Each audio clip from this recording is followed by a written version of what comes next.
It's the Blue Road podcast, courtesy of the Liverpool Echo. I'm Guy Clarke. Welcome along. As the Premier League transfer window officially opens, we'll be getting the latest on the Reds' Sadio Sale stance, the transfer theory behind a move for Darwin, as well as which other players could be set for an Anfield exit this summer.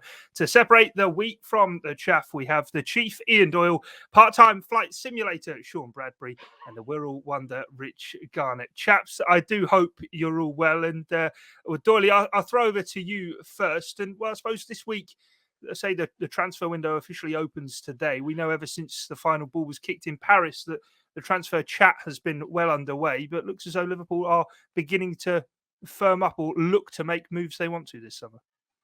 Well, technically speaking, nothing's actually happened. However, that doesn't really suit for a podcast that goes on for about half an hour, so I'll have to discuss things that have been going on.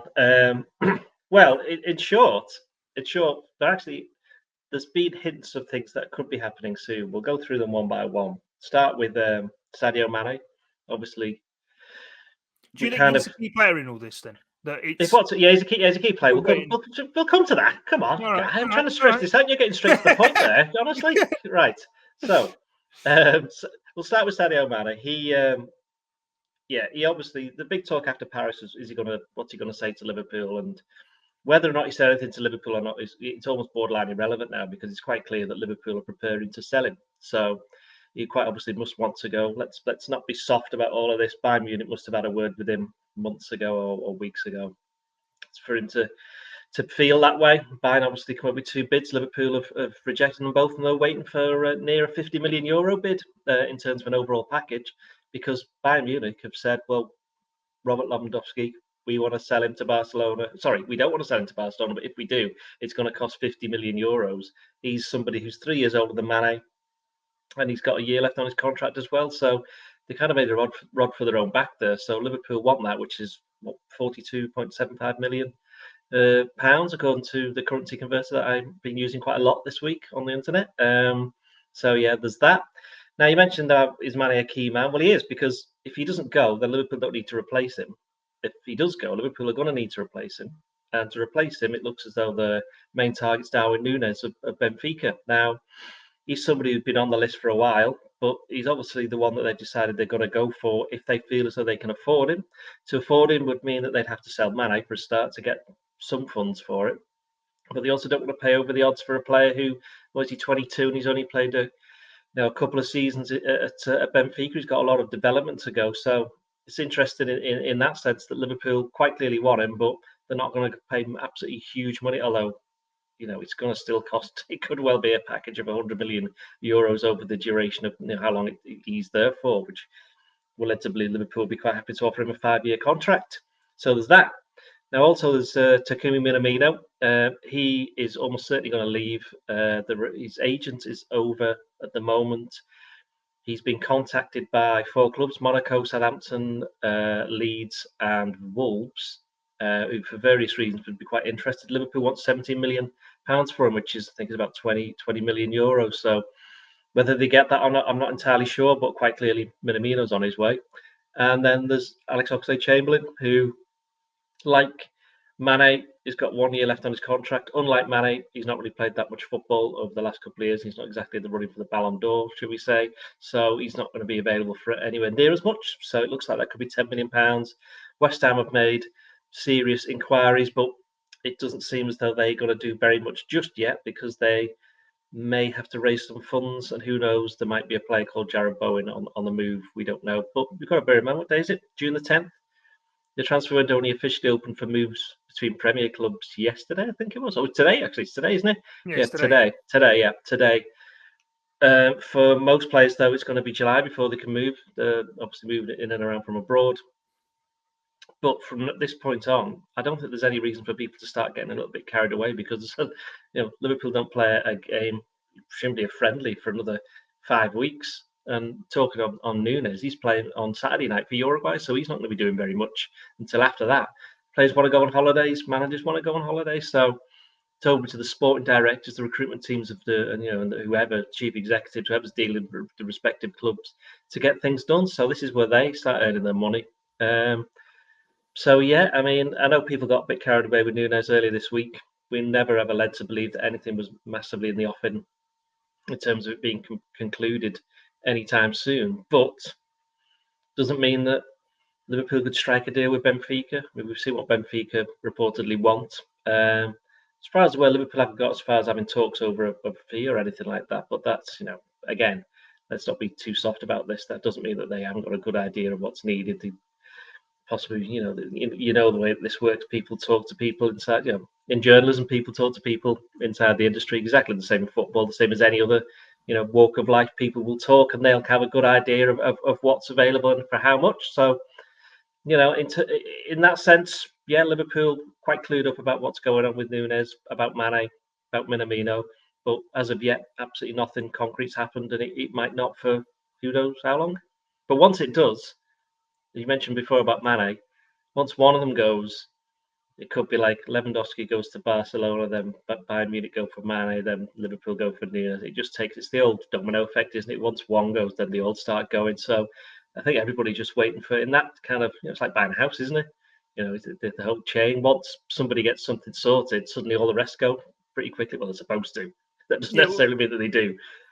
No, I mean, in 6.5 minutes, Doyley's wrapped up the pod. So, sure. You was talking about being 30 seconds, so, Yeah.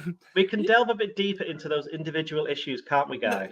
We can, and we got plenty more to talk about exactly, as well. Yes. You're not going to stop me that easily. But Sean, I suppose a key part of this is kind of the way in which modern transfers work. That it could very much be believed that Sadio Mane, ballpark figures have been spoken with Bayern of what his personal terms are. Darwin Nunez to Liverpool may be similar. Other players moving around in this chain the same. And then it is a case of the negotiations happening between the clubs. And given it is the first day of the transfer window, the fact that there's international football happening at the moment as well, it's far removed from what we saw with Luis Diaz back in January, where Liverpool had to fly that delegation out to South America and had to get the deal done because they were fighting the clock, or battling against the clock. Whereas now they're not doing that. Yeah, absolutely. I think it's been very strange in many ways, hasn't it? This season finishing and then instantly going into international football, and like you can say the Nations League and other competitions that are happening at the moment are kind of glorified friendlies, but it does feel like this international period has been quite significant, hasn't it? There's obviously been World Cup qualifiers and stuff like that. So yeah, there's a lot going on, and Keita, Salah, others playing in a very meaningful game. So yeah, I think you're right about when we'll start to hear things and see things happen. That might take a little bit of time, and Doyley's spot on in terms of the domino effect. But I do think we can allow for a certain level of excitement around Nunez at this stage. My your name's Ian Doyle, yeah. Well, I even think Doyle. We don't do excitement over it. We don't do excitement. Hang on. Excitement expresses itself in different ways. All I would say is I remember the Van Dijk thing where everybody got excited that it took another 4 months for him to join. I'm not saying that's going to happen now, but that's an example of how even when someone quite clearly is joining a club, it can take quite a long time for it to happen. Yeah.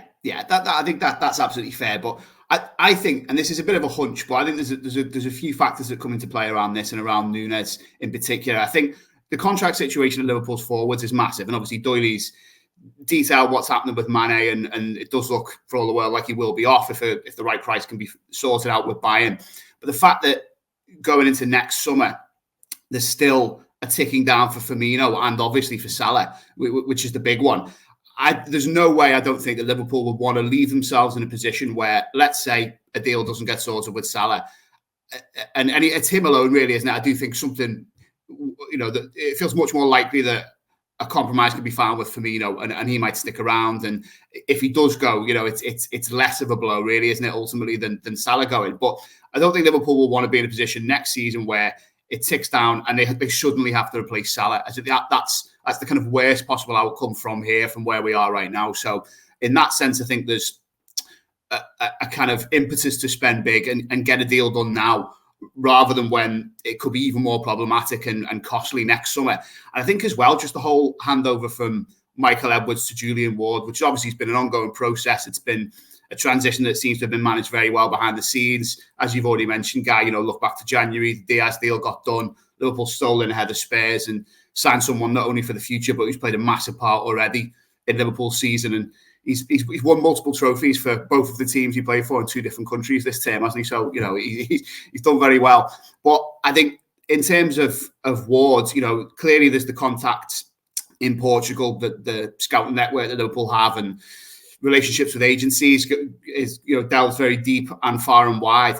But I think the optics of it as well, Liverpool obviously always slightly coy when we try and get steers on transfers and what's happening. It is always a bit of a game, and interpretation and reading between the lines is necessary. But I think the fact that it is clear that there is interest and that they are looking to go for him, and at the very least he's on a short list. He might well be the top candidate on that short list. My suspicion is that I think eventually it will get done, albeit, as Doyle says, it could take a little while. And I think it's the optics of this is Ward's first window, really, isn't it? Where he's branching out alone.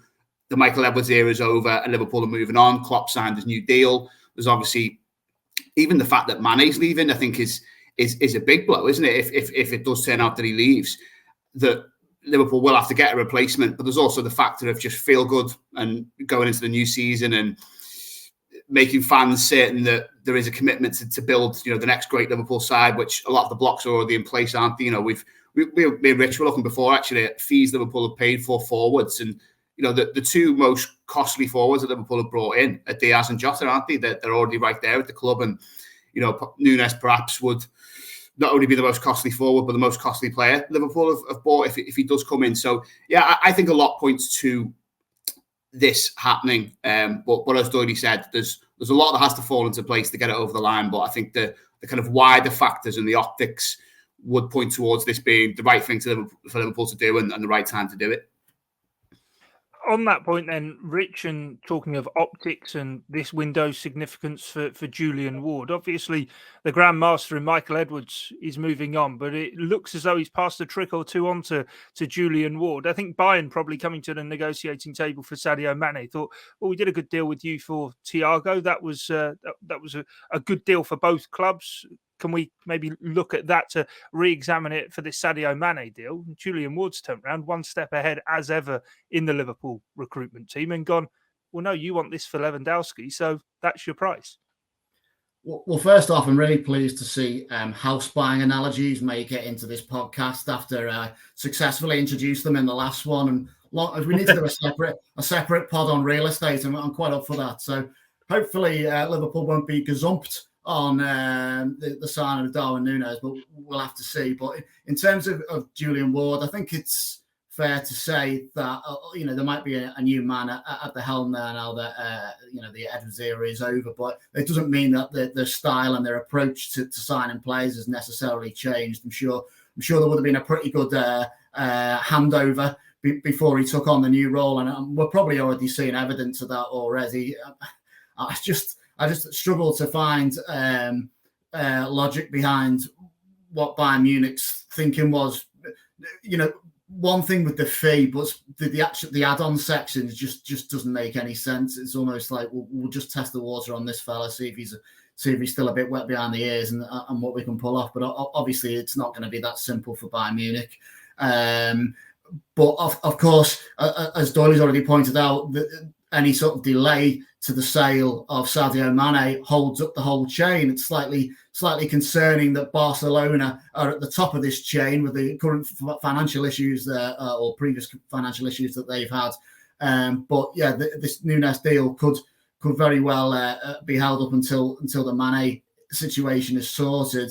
That said, it could be argued that this getting out into the open could be a little bit of a masterstroke on behalf of Liverpool, in terms of getting a bit of a feel-good vibe back after what was ultimately a disappointing end to the season. Obviously, it was a fantastic season, but to miss out on the Premier League by a point and then to go on to lose the Champions League, plus all the problems that went on in Paris, gives people a little bit of a low feeling, and all of a sudden you've been linked. And then, of course, Mane looking like he wants to leave as well, and then no sooner as that happened, you're being linked with a club record transfer fee for a new striker who looks impressive and is young and exciting, and I think will be a good asset for Liverpool if they can get it over the line. So I think so far so good for Julian Ward, but obviously he's got plenty of tests ahead of him. Doyle, so in terms of Sadio Mane and looking at it, there's been two bids coming from Bayern that have both been knocked back. Could Liverpool do with another club to come into the mix to effectively, I suppose, start a bit of a bidding war to drive Bayern up? Or, I mean, I suppose we've seen with Liverpool before, they are stubborn negotiators. It's pay the price or miss out on the player and wait, I suppose, for Bayern to come to the level they want them to.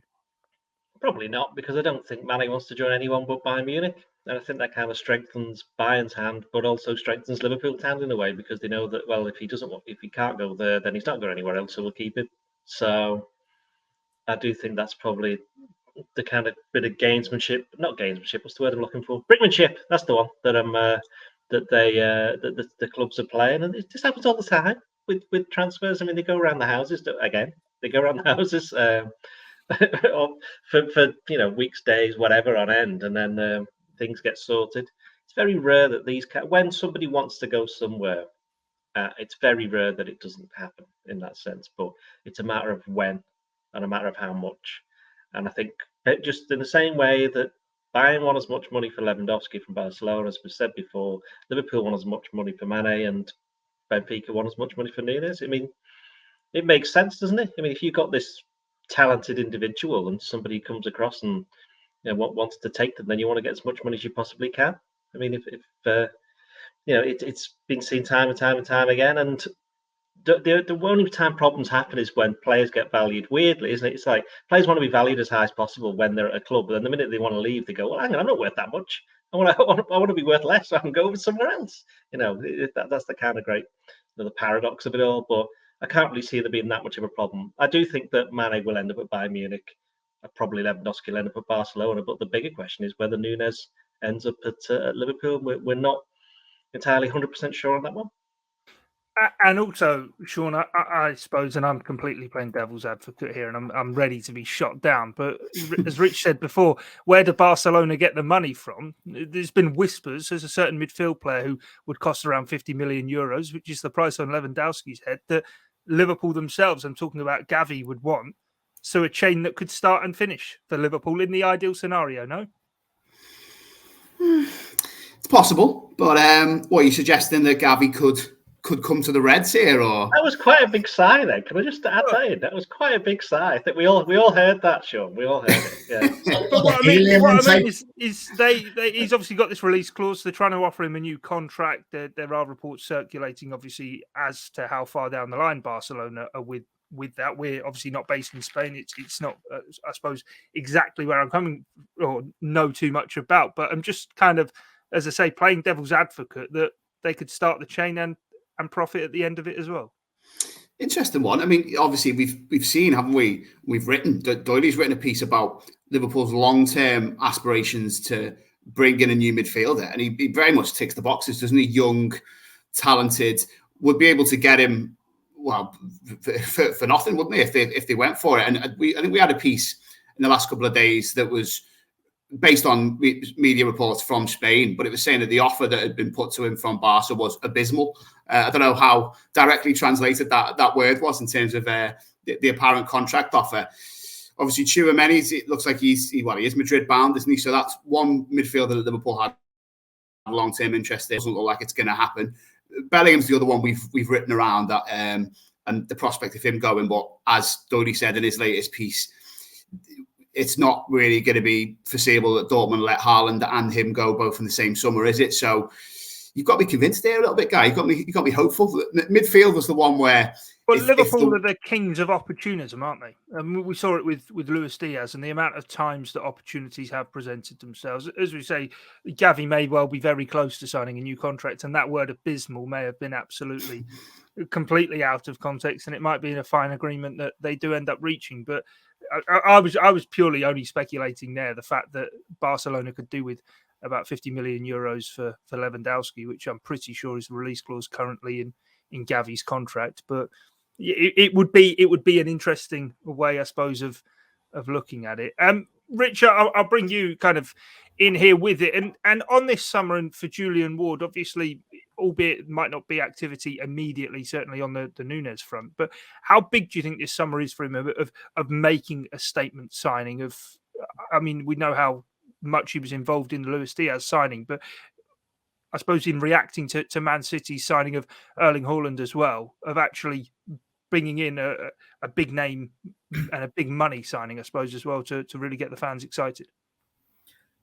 Ordinarily, I don't think it would be. There's not normally this much focus on like a sporting director or similar role, you know what I mean? But obviously his predecessor's reputation precedes him. Bit of a mouthful that, but and with Erling as well, going to Manchester City, finishing behind Manchester City again, and that sort of that continued chase to try and keep pace with a club that appears to have infinite resources and the best commercial deals in world football. He's got a job on his hands. So, yes, there'll probably be an element of wanting to get some sort of big signing over the line, particularly if Mane does end up going to Bayern Munich. Obviously, it's a particularly interesting dynamic if Mane didn't end up going, and then you basically have to call off other deals. The whole Gavi talk, does that even get affected if the Nunez deal falls through and stuff like that? It could all collapse, couldn't it? So is there a plan B if that happens? And I think Doyle said in one of his pieces the other day that Nunez is just one of the targets that Liverpool will be looking at. They'll have other ideas written down, maybe people we haven't even spoken about, who could come into the frame if something like that falls apart. So I don't think Darwin Nunez is necessarily make or break for Julian Ward. Certainly not break. He's only just got the job. He's probably still in a probation period. But I think he would want to get something decent over the line and make it clear to supporters that the good dealings that we've seen in transfers over the last few years, which have served Liverpool particularly well, is going to continue under a slightly different regime. Yeah, on to actually how it fits in, Doyle, to what Liverpool on the pitch are maybe planning to talk about the actual football on a football podcast for a moment. You think it? Yeah, exactly. Do you think it signifies maybe a change in setup for Jurgen Klopp for Liverpool this summer? That if Nunez is the man who is to come in eventually and on the shortlist, whether those are maybe out and out centre forwards on the shortlist or whether they are more versatile forward options, but it would kind of be a move, I suppose, away from what we've seen really with Roberto Firmino being the number 9 and more what Sadio Mane did for the last 6 months, and maybe kind of opened up the possibilities to having a real out and out focal point at the top end of the pitch. And I suppose City are going down a very similar line themselves with bringing in Haaland. Yeah, I mean, what is it? Players make systems. So it will be down to something like that. I mean, I wrote after the Champions League final that, look, if Mane's going, Origi's gone, you may as well get somebody who can play down the middle because it offers them something different. I think we've probably said it before, but if Origi had been available against Real Madrid, I think that would have made a bit of a difference. Certainly in the last 20 minutes when they were lumping the ball into the box and not much was happening. He's that kind of player who can get on the end of that. Well, Klopp always said he was the best finisher at the club. So, that was kind of, he didn't get that many games because the way Liverpool played. And if Liverpool are looking to spend, 80 odd million pounds on a player, whether it actually happens or not, we'll have to wait and see. But it's quite clear that they need to replace, if Mane's going, they need to replace him. They're going to go for somebody who's more likely to play down the middle. Then, it will involve a bit of a change, but it's not going to be that much of a change. Let's be honest, it's already been changing for the past 2 years because Firmino's not played that many games. I think it was this season I worked it out. I can't remember exactly the number. I only wrote this about 3 days ago. That just shows you I've got no concept of what's going on these days. But I think that Firmino, Salah and Mane only started either 5, 6 or 7 games together in the last season. And Liverpool played about 900 games. So that just kind of tell you that they have moved away from that. It did end last season. Last season when they needed to get over the line to finish third, they were the front three, partly because Jota got injured as well, I think. He missed a couple of games.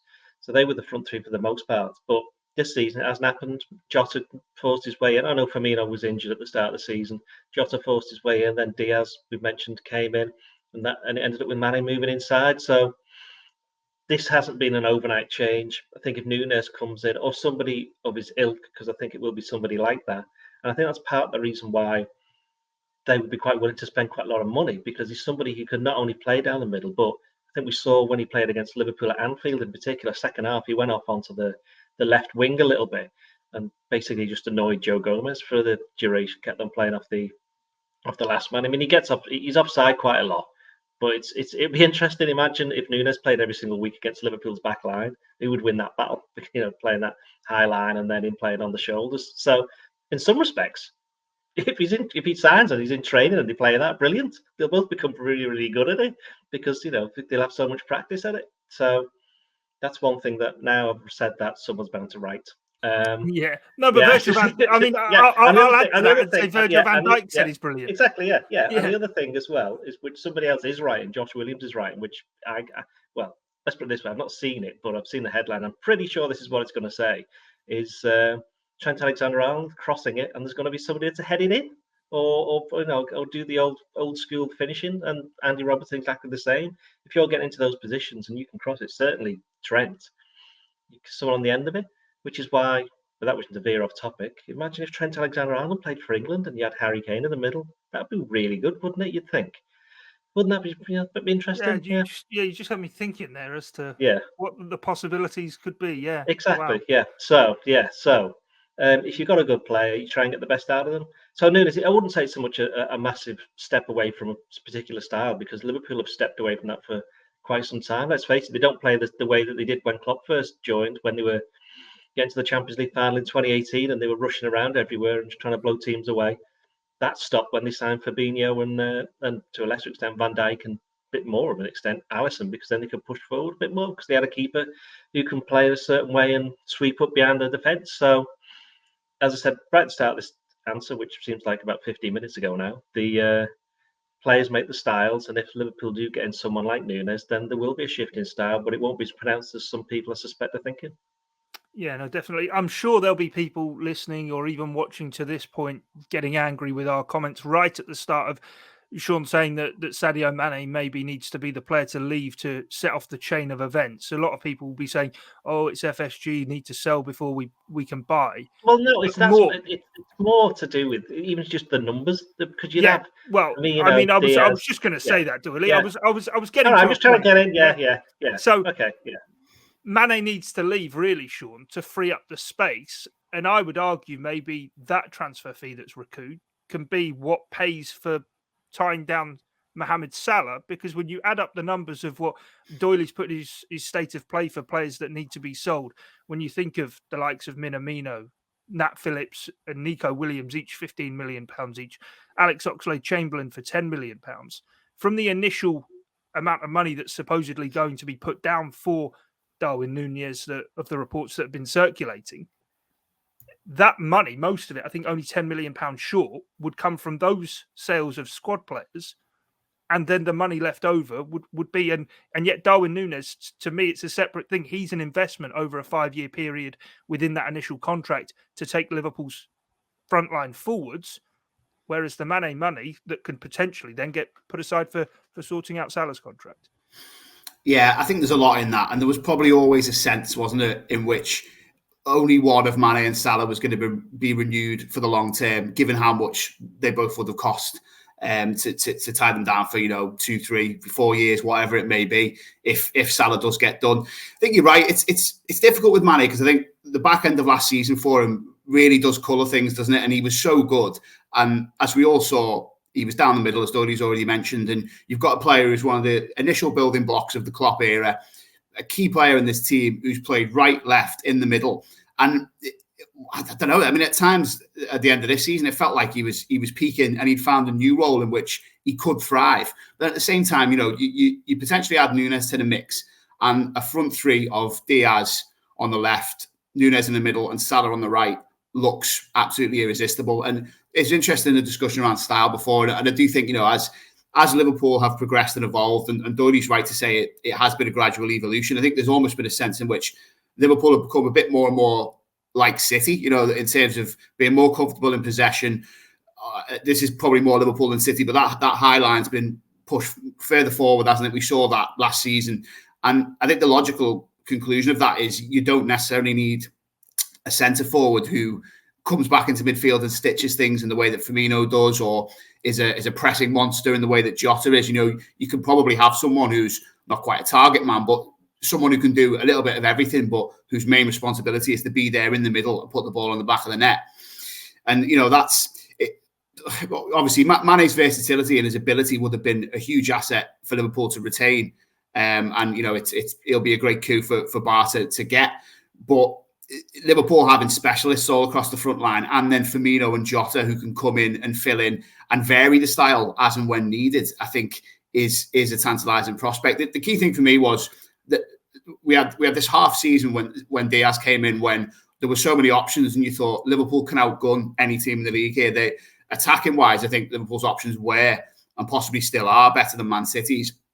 Haaland changes that, doesn't he, a little bit, and some kind of response is needed, obviously, especially if Mane is going.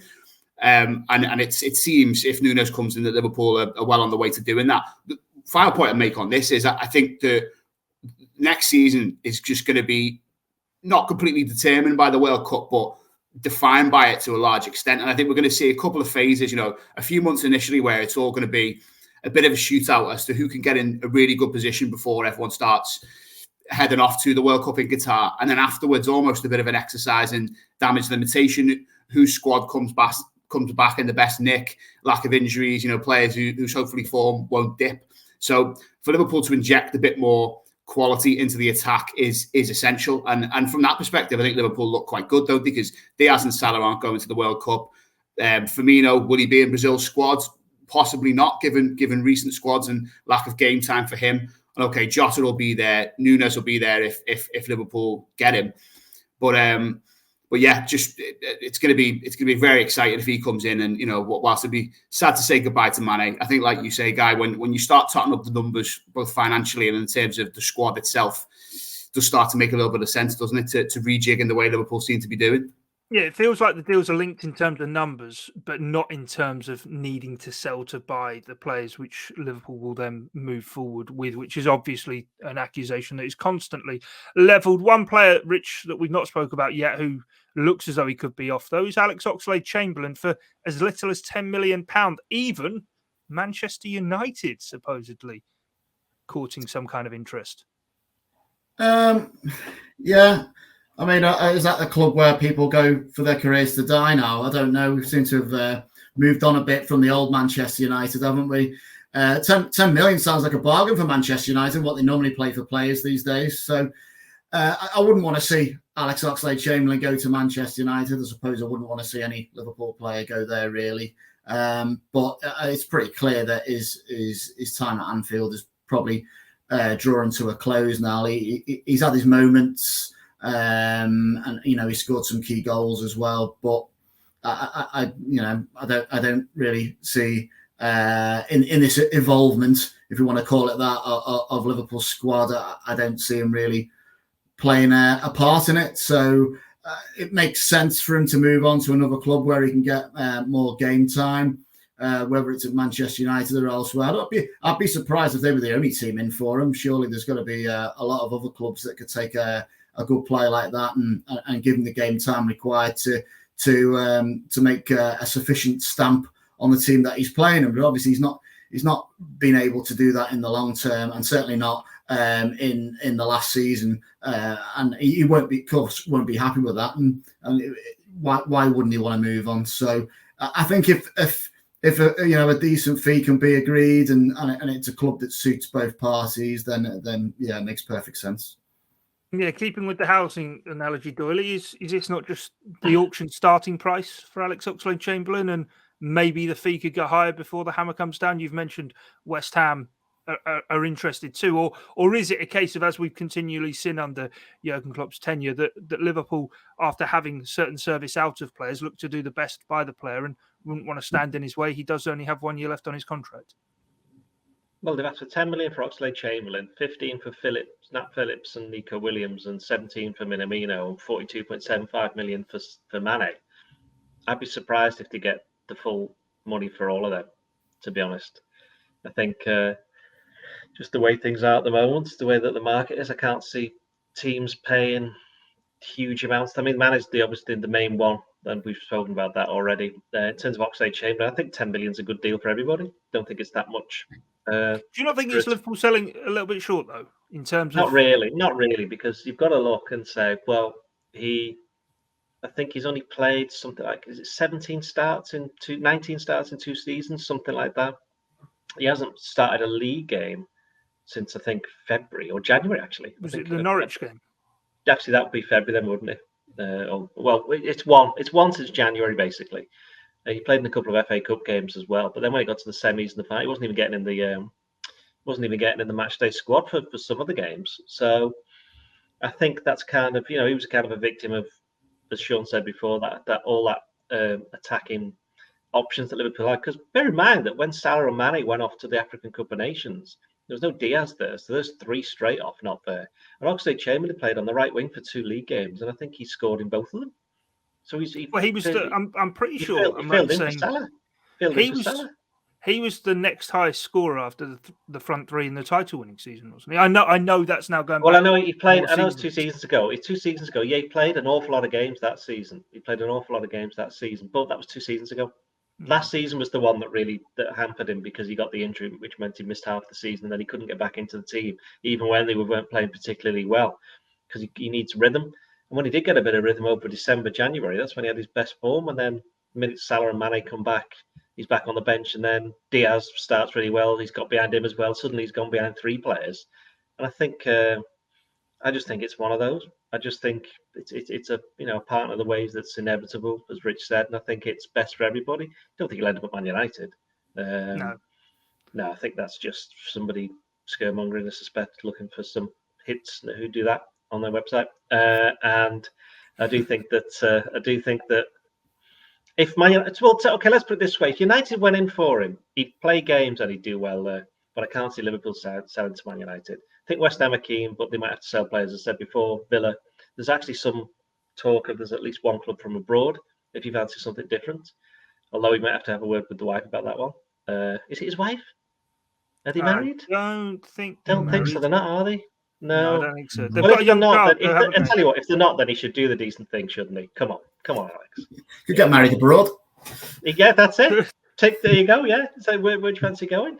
Where would you want to go? I'm trying to think. Which team would you want to go where you could get married? Come on, guy. You'll be doing this. What?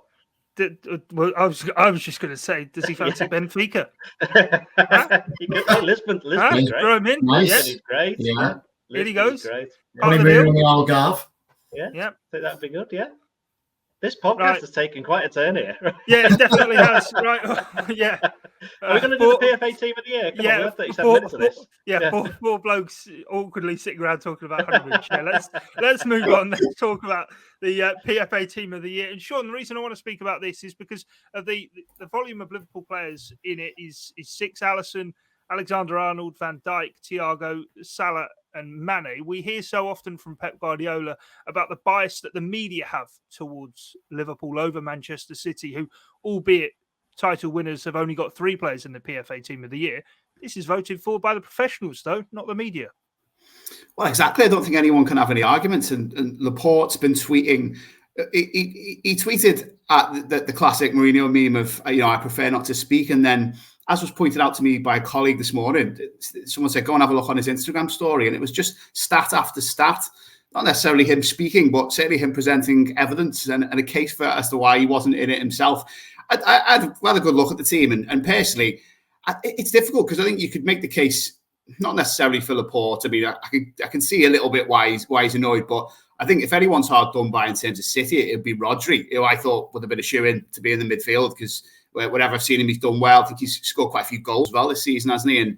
And it is difficult. Obviously, Thiago being in there was entirely fair enough. Bernardo Silva in midfield as well. You can't really argue with. De Bruyne obviously was an absolute shoe-in. But you look at, in terms of Liverpool specifically, as you asked, Van Dijk being there at the back, I don't think anyone can have any complaints about the way that he's responded to his injury, to the extent where you almost forget that he even had it, is incredible. And I think, we've spoken so often this season about Konate and how good he's been settling in. And, he didn't lose the Liverpool game, did he, until the final against Madrid. Matip as well has had a fantastic season, a few goals, a few assists in the league. about 10 little adventures per game where he's dashed forward and got into the opposition half. I think it's telling that the other defenders, the ones who've partnered Van Dijk, have had such good seasons, and underlying that, the foundation of that, not that they're not good players, obviously they are, but it's playing alongside Virgil, isn't it? So that's entirely fair enough. But yeah, I don't think really there's many City players who can have complaints. I mean, I don't know whether Doyle would agree about this, knowing his views on Spurs, but I think if anyone's been outdone by it, it's Kane and Son in attack, because I think Ronaldo wasn't. Yeah, it depends exactly. I don't know. Spurs free zone, please. I don't know. We're going to. Well, there's no Arsenal players in it. They had a few in the young player though, didn't you? I think it was most of the young players were Arsenal players, and they still didn't manage to not win it. All right, let's hear your point then. No, go on. Okay. So what's the? All right. Yeah, they vote at the start of April, don't they? I thought. I mean, it used to be a lot earlier than that, didn't it? So you sometimes had some kind of strange. It was basically players who did really well in the first half of the season, but the fact that it's a bit later these days, I think it's a bit more reflective on things. I was a little bit surprised to see Thiago in it, to be honest. I was a little bit surprised to see Thiago, although I think he's been excellent since January. But and I know you mentioned about Tottenham with Ronaldo being in there, which was again a bit surprising for a lot of people. But the players vote, and we are unfortunately not professional footballers, right? As much as Guy seems to think he wants to be one. Goalkeeper, isn't it? Even then, that's not even a real footballer, is it? Imagine that. Imagine saying that on a podcast. Yeah, who'd do that? I'm joking, by the way. But no, the players know how good the other players are, so they come up against them every single week in actual, combat, in battle.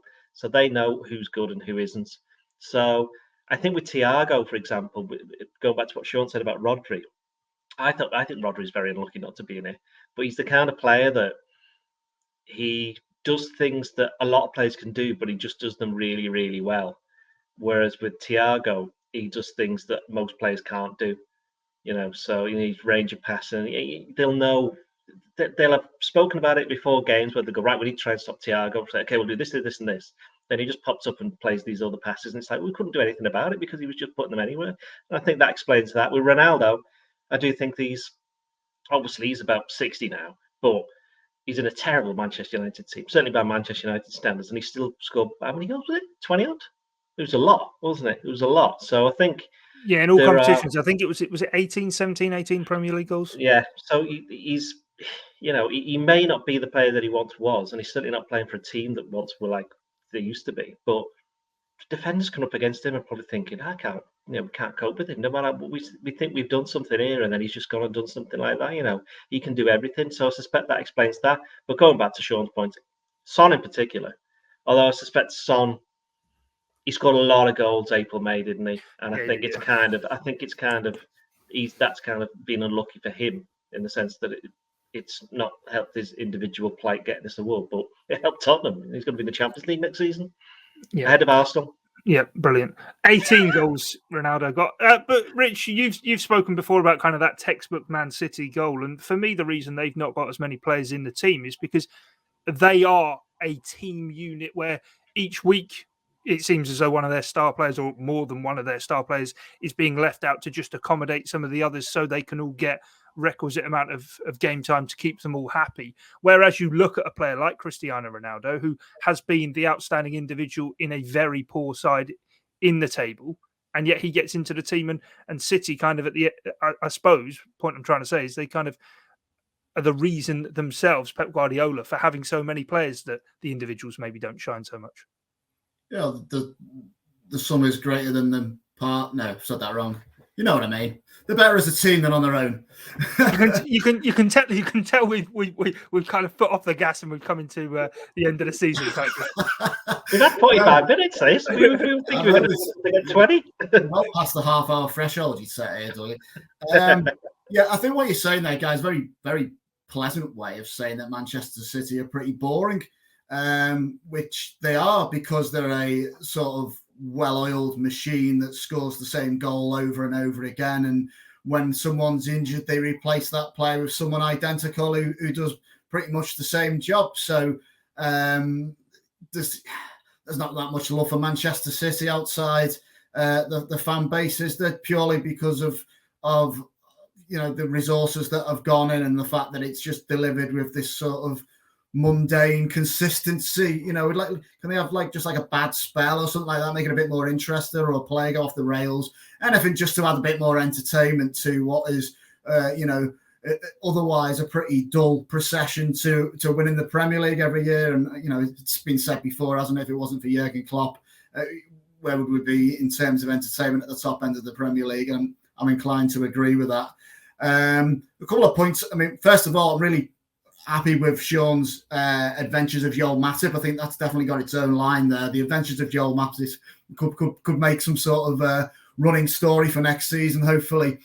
In terms of Ronaldo, I'm not too sure if these players are allowed to vote for teammates from their own sides, but I can't imagine too many of United's team actually voting for Ronaldo. It seems to very much Ronaldo and everyone else type situation there, isn't it? And I suppose if you want to get into a team of the year, the least you could expect for is a bit of backing from your own teammates. But I'm not sure that would be in plentiful supply. So, yeah, he's one of those, isn't he? He'll always score goals. He doesn't do a lot in games and then just pops up and proves his world-class qualities time and time again by getting the goals when it matters. Not a bad quality to have, and something that will extend your career close to your early 40s, I'm sure. So it's one of them, isn't it? I'm sure at the end of the day, Liverpool supporters would be happy to have no players in that team of the year, as long as it meant they'd won the Premier League or the Champions League at the end of the season. I'm inclined to agree, although I suppose just from one particular point of view, I'm pleased to see Alisson in goal, because I just think he's been absolutely phenomenal this season. And I'll go a little bit further, and I actually think, bearing in mind I'm 42, I think he's the best goalkeeper that I've ever seen play for the club. And that's because goalkeeper is a proper position. A proper position, yes. I'm just joking about that, for God's sake. I was a bit harsh on Man City there, I felt. A bit harsh on Man City. What was it? They're boring and... Well, Theo's away, isn't he? So someone has to go into. Yeah, I think this is just like, no, I'm not having this about Man City at all. I think it's more to do with the players aren't in there, because Sean's right. They have so many good players. It's like they don't need a settled front three. I know we've just gone on about Liverpool changing theirs around a bit, but you knew Mane and Salah were always going to be there. But for up front for City, they've just been switching them all around. The ones who've been playing all the time, Cancelo, De Bruyne and Silva, who play nearly all of the games, they're the players that are in the team. And I'm pretty sure, I know Laporte was moaning. Diaz should be having a bit of a complaint as well. But Rudiger's had a good season. So, it's like Rudiger, you can't... There must have been very little between those and Van Dijk as well. And Van Dijk and Matip as well.